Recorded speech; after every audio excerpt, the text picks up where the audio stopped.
ಪರಿಷತ್ ಚುನಾವಣೆಯಲ್ಲಿ ಯಾರು ಅಡ್ಡ ಮತದಾನ ಮಾಡಿದ್ದಾರೆ ಅವರ ಮೇಲೆ ಕ್ರಮ ಆಗುತ್ತೆ.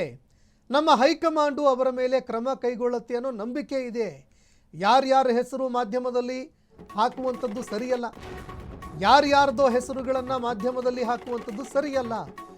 ರಾಜ್ಯದಲ್ಲಿ ಶಿಸ್ತು ಇಲ್ಲದೆ ಇರಬಹುದು, ಆದರೆ ಹೈಕಮಾಂಡ್ ತುಂಬ ಸ್ಟ್ರಾಂಗ್ ಆಗಿದೆ. ಅಸಮರ್ಥ ವಿಪಕ್ಷ ನಾಯಕರು ಕೂಡ ಇದ್ದಾರೆ. ವರಿಷ್ಠರ ಗಮನಕ್ಕೆ ಇದೆಲ್ಲವನ್ನೂ ಕೂಡ ನಾವು ಗಮನಕ್ಕೆ ತಂದಿದ್ದೀವಿ. ವಿಪಕ್ಷ ನಾಯಕರು ಅಸಮರ್ಥರಿದ್ದಾರೆ. ನಾನು ಯತ್ನಾಳ್, ರಮೇಶ್ ಜಾರಕಿಹೊಳಿ ಬಿಜೆಪಿಗೆ ಮತ ಹಾಕಿದ್ದೀವಿ. ಯತ್ನಾಳ್ ಸೇರ್ಪಡೆ ಬಗ್ಗೆ ವರಿಷ್ಠರು ತೀರ್ಮಾನ ಮಾಡ್ತಾರೆ. ಶಾಸಕ ಬಿಪಿ ಹರೀಶ್ ಜೊತೆ ನಮ್ಮ ಪ್ರತಿನಿಧಿ ಮಾತನಾಡಿಸುವಂತಹ ಸಂದರ್ಭದಲ್ಲಿ ಬಿಪಿ ಹರೀಶ್ ಅವರು ಈ ರೀತಿ ಹೇಳಿಕೆಯನ್ನು ಕೊಟ್ಟಿದ್ದಾರೆ. ಕೆಲವು ವಿಚಾರಗಳನ್ನು ಹೊರಹಾಕಿದ್ದಾರೆ.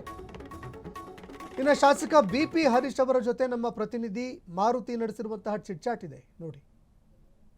ಶಿಸ್ತಿನ ಪಕ್ಷ ಅಂತ ಹೇಳ್ಕೊಳ್ಳುವಂತಹ ಬಿಜೆಪಿಯಲ್ಲೇ ರಾಜ್ಯದಲ್ಲಿ ಅಡ್ಡ ಮತದಾನ ನಡೆದಿರುವಂತದ್ದು. ಈಗಾಗಲೇ ಹೈಕಮಾಂಡ್ ಕೂಡ ಕರೆಸಿ ಬಿಜೆಪಿ ರಾಜ್ಯಾಧ್ಯಕ್ಷರಾಗಿರ್ಬೋದು ಮತ್ತು ವಿಪಕ್ಷ ನಾಯಕರಿಗೂ ಕೂಡ ಕ್ಲಾಸ್ ಅನ್ನ ತೆಗೆದುಕೊಂಡಿರುವಂತದ್ದು. ಇದ್ರ ಬಗ್ಗೆ ಮಾತನಾಡಲು ಶಾಸಕರಾದಂತಹ ಬಿಪಿ ಹರೀಶ್ ಅವರು ನಮ್ಮ ಜೊತೆ ಇರುವಂತದ್ದು. ಸರ್, ಅಡ್ಡ ಮತದಾನ ಅನ್ನೋದು ಯಾವ ರೀತಿ ನೋಡ್ತೀರಾ? ಯಾಕಂದ್ರೆ ಶಿಸ್ತಿನ ಪಕ್ಷ ಅಂತ ಹೇಳ್ತಾರೆ, ಬಟ್ ನೀವು ಯಾವ ರೀತಿ ನೋಡ್ತೀರಾ?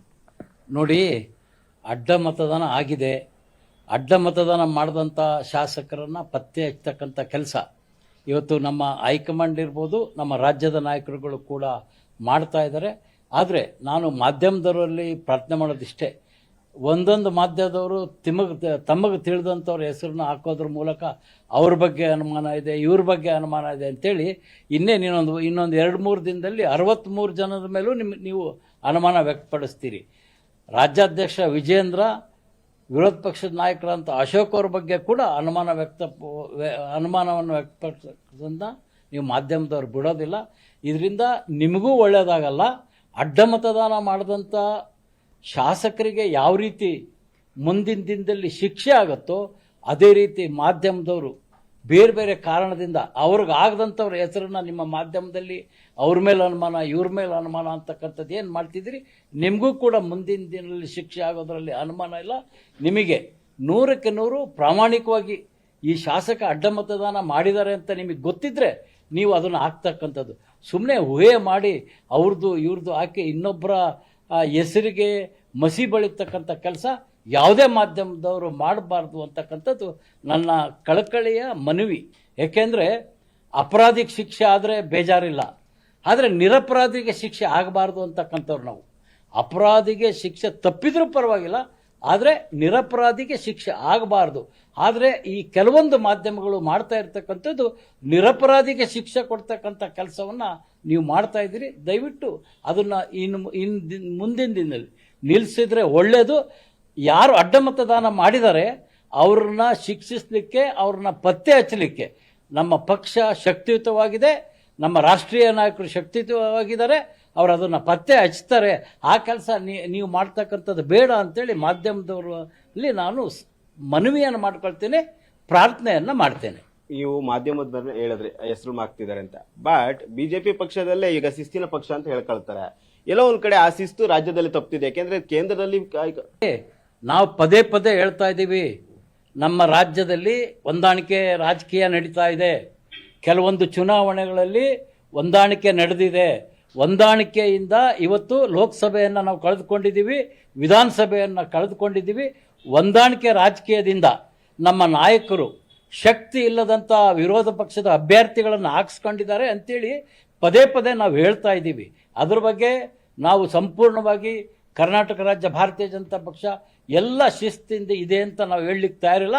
ಆದರೆ ನಾವು ರಾಷ್ಟ್ರೀಯ ನಾಯಕರಲ್ಲಿ ಪ್ರಾರ್ಥನೆ ಮಾಡ್ತೀವಿ, ಕರ್ನಾಟಕಕ್ಕೆ ಪ್ರವೇಶ ಮಾಡಿ ಕರ್ನಾಟಕ ಭಾರತೀಯ ಜನತಾ ಪಕ್ಷದ ಬಗ್ಗೆ ಪೂರ್ಣವಾದಂಥ ಗಮನ ಹರಿಸಿ ಮುಂದಿನ ದಿನದಲ್ಲಿ ಈ ರೀತಿ ಆಗದ ರೀತಿಯಲ್ಲಿ ಈ ರೀತಿ ಮಾಡದಂಥವ್ರಿಗೆ ಶಿಕ್ಷೆ ಕೊಡೋದ್ರ ಮೂಲಕ 28ರ ವಿಧಾನಸಭೆ ಚುನಾವಣೆ ಭಾರತೀಯ ಜನತಾ ಪಕ್ಷದ ಒಂದು ಕೈ ವಶ ಪಡೆಯುವಲ್ಲಿ ರಾಷ್ಟ್ರೀಯ ನಾಯಕರು ಮಧ್ಯಪ್ರವೇಶ ಮಾಡಬೇಕಂತೇಳಿ ನಾನು ಈ ಸಂದರ್ಭದಲ್ಲಿ ಪ್ರಾರ್ಥನೆ ಮಾಡ್ತೇನೆ. ನೇರ ಪ್ರಶ್ನೆ, ವಿಪಕ್ಷ ನಾಯಕರು ಮತ್ತು ವಿಜೇಂದ್ರ ಅವರು ರಾಜ್ಯಾಧ್ಯಕ್ಷರ ಅವರ ನಡುವೆ ಹೊಂದಾಣಿಕೆ ಅಥವಾ ಶಾಸಕರ ನಡುವಿನ ಹೊಂದಾಣಿಕೆ ಇಲ್ಲದ ಕಾರಣ ಈ ಅಡ್ಡ ಮತದಾನ ಆಯ್ತು? ಯಾಕೆಂದ್ರೆ ನಿನ್ನೆ ಈ ನಿತಿನ್ ನಬೀನ್ ಅವರು ಕೂಡ ಇದೇ ಪ್ರಶ್ನೆಗಳನ್ನ ಎತ್ತಿದ್ದಾರೆ. ಯಾಕಂದ್ರೆ ನಿಮ್ಮಲ್ಲಿ ಹೊಂದಾಣಿಕೆ ಇಲ್ಲದೆ ಅಡ್ಡ ಮತದಾನ ಆಗಿದೆ.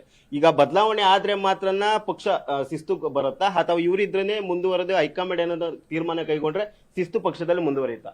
ನೋಡಿ, ಈ ಸಂದರ್ಭದಲ್ಲಿ ಇದಕ್ಕೆ ನಾನು ಉತ್ತರ ಕೊಡ್ಲಿಕ್ಕೆ ತಯಾರಿಲ್ಲ. ನಮ್ಮ ಹೋರಾಟ ನಾಯಕತ್ವದ ಬದಲಾವಣೆ ಬಗ್ಗೆ ಆಗಲೇ 6 ತಿಂಗಳಿಂದ ನಾವು ನಿಲ್ಲಿಸಿದ್ದೀವಿ. ಈಗ ರಾಷ್ಟ್ರೀಯ ನಾಯಕರು ಎಲ್ಲ ಗಮನಿಸಿದರೆ ರಾಷ್ಟ್ರೀಯ ನಾಯಕರು ಆದಷ್ಟು ಬೇಗ ಮಧ್ಯಪ್ರವೇಶ ಮಾಡಿ ಪಕ್ಷವನ್ನು ಬಲಪಡಿಸ್ತಕ್ಕಂಥ ಕೆಲಸ ಮಾಡಬೇಕಂತ ಮನವಿಯನ್ನು ಮಾತ್ರ ನಾವು ಮಾಡ್ತೇವೆ. ಸರ್, ಪದೇ ಪದೇ ರೆಬೆಲ್ಸ್ ಹೆಸರುಗಳು ಬರುತ್ತೆ. ಈ ತರದ ಸಂಘರ್ಷ ಬಂದಾಗ, ಮತ್ತೊಂದು ಬಂದಾಗ ರೆಬೆಲ್ಸ್ ಈ ತರ ಕೆಲಸಗಳನ್ನ ಮಾಡಿದ್ದಾರೆ ಅಂತ ಕೇಳಿ ಬರುತ್ತೆ. ಈಗ ಕೆಲವೊಬ್ಬರು ರೆಬೆಲ್ಸ್ ಕೂಡ ಅಡ್ಡ ಮತದಾನ ಹಾಕಿದ್ದಾರೆ. ನೋಡಿ, ರೆಬೆಲ್ಸ್ ಅಂತ ನೀವು ಹೇಳ್ತಿರಲ್ಲ, ನಾವು ಇರ್ತಕ್ಕಂಥವ್ರೆ ಈ 2 ಮತ, ಇನ್ನೊಂದು ಉಚ್ಚಾಟಿತ ಶಾಸಕ ಅಂತ ಬಸನಗೌಡ ಪಾಟೀಲ್ ಯತ್ನಾಳ್. ನಾವು 3 ಜನ 100ಕ್ಕೆ 100 ನಮ್ಮ ಪಕ್ಷ ನೀಡಿದಂಥ ಸೂಚನೆ ಕೊಟ್ಟಂಥವ್ರಿಗೆ ನಾವು ಮತ ಕೊಟ್ಟಿರ್ತಕ್ಕಂಥದ್ದು 100ಕ್ಕೆ 100 ಸತ್ಯ. ಎಲ್ಲದಕ್ಕಿಂತ ಮುಖ್ಯವಾಗಿ ನಾವೇನಿದ್ದೀವಿ ಸತ್ಯವನ್ನು ಮಾತಾಡ್ತಕ್ಕಂಥವ್ರು, ಸುಳ್ಳು ನಮಗೆ ಬರಲ್ಲ, ಇದ್ದದ್ದನ್ನು ನೇರವಾಗಿ ಹೇಳ್ತೀವಿ. ಆ ರೀತಿಯವರು ಯತ್ನಾಳ್ ಇರ್ಬೋದು, ಜಾರಕಿಹೊಳಿ ಇರ್ಬೋದು, ನಾನಿರ್ಬೋದು, ನಮಗೆ ವಿಶ್ವಾಸ ಇದೆ, ದೇವ್ರ ಮೇಲೆ ನಂಬಿಕೆ ಇದೆ. ನಾವೆಲ್ಲರೂ ಪಕ್ಷದ ಅಭ್ಯರ್ಥಿಗೆ ಮತ ಕೊಟ್ಟಿದ್ದೀವಿ. ಆದಷ್ಟು ಬೇಗ ಅಡ್ಡ ಮತದಾನ ಮಾಡಿದಂಥವ್ರನ್ನ ನಮ್ಮ ಪಕ್ಷ ಎಲ್ಲರೂ ಕೂಡಿ ಅವ್ರು ಯಾರು ಅಡ್ಡ ಮತದಾನ ಮಾಡಿದ್ದಾರೆ ಅವ್ರ ಹೆಸರು ಬಹಿರಂಗಪಡಿಸಿ ಅವರಿಗೆ ಪಕ್ಷ ಶಿಸ್ತಿನ ಕ್ರಮ ಕೈಗೊಳ್ಳಬೇಕು ಅಂತಕ್ಕಂಥ ಒತ್ತಾಯವನ್ನು ಕೂಡ ನಾನು ಮಾಡ್ತಾ ಇದ್ದೀನಿ. ಸರ್, ಕೊನೆಯ ಪ್ರಶ್ನೆ, ಯತ್ನಾಳ್ ಅವರು ಪಕ್ಷಕ್ಕೆ ಸೇರ್ಪಡೆ ಬಗ್ಗೆ ಚರ್ಚೆ ನಡೀತಿದೆ. ನೋಡಿ, ಅದು ರಾಷ್ಟ್ರೀಯ ನಾಯಕರಿಗೆ ಬಿಟ್ಟಿದ್ದು. ಆದರೆ ನಮ್ಮ ಮನಸ್ಸು ಹೇಳೋದು, ನಮ್ಮ ಅಭಿಪ್ರಾಯ, ಭಾಳಷ್ಟು ಕಾರ್ಯಕರ್ತರ ಅಭಿಪ್ರಾಯ ಏನಂದರೆ, ಇವತ್ತು ಭಾರತೀಯ ಜನತಾ ಪಕ್ಷ ಅಂದರೆ ಹಿಂದೂಗಳ ಪರವಾಗಿ ಹೋರಾಟ ಮಾಡ್ತಕ್ಕಂಥವ್ರು. ಹಿಂದೂಗಳ ಮತ ವಿಭಜನೆ ಆಗಬಾರ್ದು, 28ರಲ್ಲಿ ಮತ್ತೆ ಭಾರತೀಯ ಜನತಾ ಪಕ್ಷದ ಸರ್ಕಾರ ಬರಬೇಕು ಅನ್ನೋ ಕಾರಣದಿಂದ ನಾವೆಲ್ಲರನ್ನೂ ಪಕ್ಷದೊಳಗೆ ತೆಗೆದುಕೊಂಡು ಪಕ್ಷವನ್ನು ಸದೃಢವಾಗಿ ಕಟ್ಟೋಣ ಅಂತಕ್ಕಂಥ ಅಭಿಪ್ರಾಯ ನಂದಷ್ಟೇ ಅಲ್ಲ, ಬಹಳಷ್ಟು ಬಿಜೆಪಿ ಅಭಿಮಾನಿಗಳು ಕಾರ್ಯಕರ್ತರದ್ದು ಆಗಿದೆ. ಇಷ್ಟು ಶಾಸಕರಾದಂತಹ BP ಹರೀಶ್ ಮತ್ತು ಕ್ಯಾಮರಾ ಪರ್ಸನ್ ರಾಜು ಜೊತೆ KS ಮರ್ತೇನಿಕ, ಫ್ರೀಡಂ ಟಿವಿ, ಬೆಂಗಳೂರು.